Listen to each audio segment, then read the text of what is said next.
பொம்பளை பிள்ளைகளை அசிங்கமாக பேசுறதுக்கு என் வாய் வரமாட்டாங்க. இருந்தாலும் பேசுதால பேசித்தான் ஆக வேண்டியதுக்கு.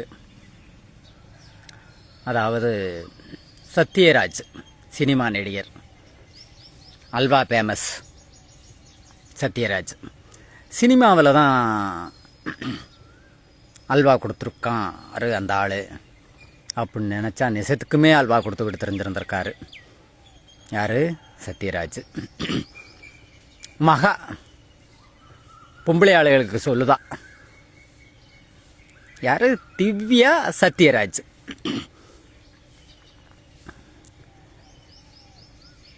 Without responsibility. அது எனக்கு இங்கிலீஷ் தெரியாது, நான் படிக்கலை ரொம்ப. அதாவது கல்யாணம் முடிக்காமலே பிள்ளையை பெற்றுக்கலாம், ஒரு இடத்துல குழந்தை பெற்றுக்கலாம், அது கசந்துருச்சுன்னா இன்னொரு இடத்துக்கு போய்க்கலாம்.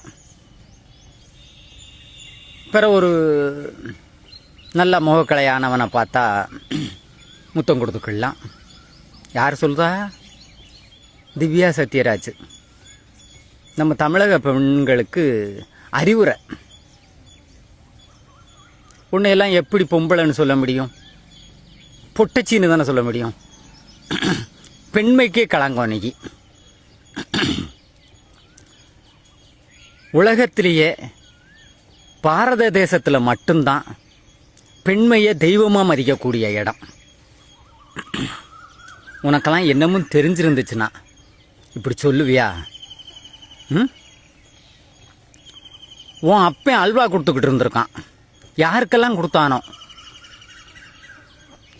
நீ பெரிய ஆள் நினச்சிக்கிட்டு இருக்கியா? ஈவே ராமசாமி அந்த ஆள் இப்படித்தான் காவேரிக்கரை மொத்தம் தெரிஞ்சிருந்திருக்கான். தாசியை கூப்பிட்டுக்கிட்டு மணியம்மா போய் கஞ்சி சம்மந்துக்கிட்டு போயிருந்திருக்கா. மணியம்மையா இன்னொருத்தி மூத்தவா இருக்காள்ல, மூத்தோடியா அவ.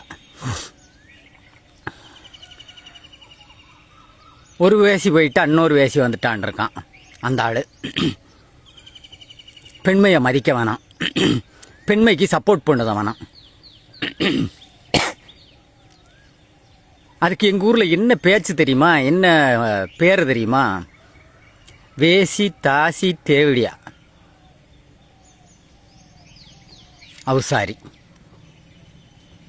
திவ்யா